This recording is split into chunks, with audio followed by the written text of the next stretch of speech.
Switch బోర్డుకి current connect చేసి switch on చేయగానే కరెంట్ షాక్ కొట్టేటట్లుగా అరేంజ్ చేస్తూ ఉంటాడు రుద్ర. ఇక ఈ దెబ్బకి రేణుక స్విచ్ ఆన్ చేయగానే చచ్చూరుకుంటుంది కరెంట్ షాక్తో అని చెప్పి అంటూ ఉంటాడు. ఇక రుద్ర పైనుంచి రేణుక కొంచెం మోటార్ ఆన్ చేయవా అనైతే అంటూ ఉంటాడు. సరేనండి అని చెప్పి రేణుక వెళ్తూ ఉంటుంది. అలా మోటార్ ఆన్ చేయడానికి రేణుక వెళ్తూ ఉంటుంది. అలా వెళ్తున్న రేణుకనే అడ్డి క్రిష్ అయితే ఇలా అంటూ ఉంటాడు. వదిన నేను ఉన్నాను కదా మోటార్ ఆన్ చేయడానికి, నేను ఆన్ చేస్తా అని చెప్పి అయితే క్రిష్ అయితే వాళ్ళ అన్నయ్య చూస్తూ అంటూ ఉంటాడు. ఇక క్రిష్ మోటార్ ఆన్ చేస్తానని అనే మాట వినగానే రుద్ర ఒకసారిగా కంగారు పడుతూ ఉంటాడు. ఏంటి క్రిష్ ఆన్ చేస్తాడా అని అయితే బాగా కంగారు పడుతూ ఉంటాడు. ఇక రేణుక అయితే సరే చిన్న అని అక్కడి నుంచి వెళ్ళిపోతూ ఉంటుంది. ఇక క్రిష్ అయితే మోటార్ ఆన్ చేయడానికి వెళ్తూ ఉంటాడు.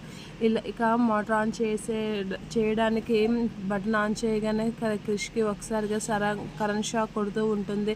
ఇక క్రిష్కి కరెంట్ షాక్ కొట్టడం చూసి సత్య రేణుక వాళ్ళైతే కంగారు పడి వస్తూ ఉంటారు. ఇక సత్య అయితే అక్కడ పక్కనే ఉన్న కర్రను తీసి క్రిష్ని అరుస్తూ ఆ పక్కనున్న కర్రను తీసి క్రిష్ చేయి మీద కొడుతూ ఉంటుంది. అలా కొట్టగానే క్రిష్ ఒకసారిగా కింద పడిపోతూ ఉంటాడు. అలా పడిపోతున్న క్రిష్ దగ్గరికి సత్య అయితే వెళ్ళి ఏడుస్తూ ఉంటుంది. క్రిష్ అని అయితే గట్టిగా అరుస్తూ ఉంటుంది. ఎంత పిలిచిన క్రిష్ పలకపోసరికి తన గుండె మీద ప్రెస్ చేస్తూ ఉంటుంది. ప్రెస్ చేస్తూ ఏడుస్తూ ఉంటుంది. క్రిష్ అని ఏడుస్తూ క్రిష్ని అయితే లేపుతూ ఉంటుంది. ఇక క్రిష్ అయితే ఉలుకు పలుకు లేకుండా అలా పడిపోయి ఉంటాడు. అది చూసి రేణుక వాళ్ళందరూ అయితే కంగారు పడుతూ ఉంటారు. ఇక రుద్ర కూడా అది చూసి కంగారు పడి పైనుంచి అయితే కిందకి వస్తూ ఉంటాడు.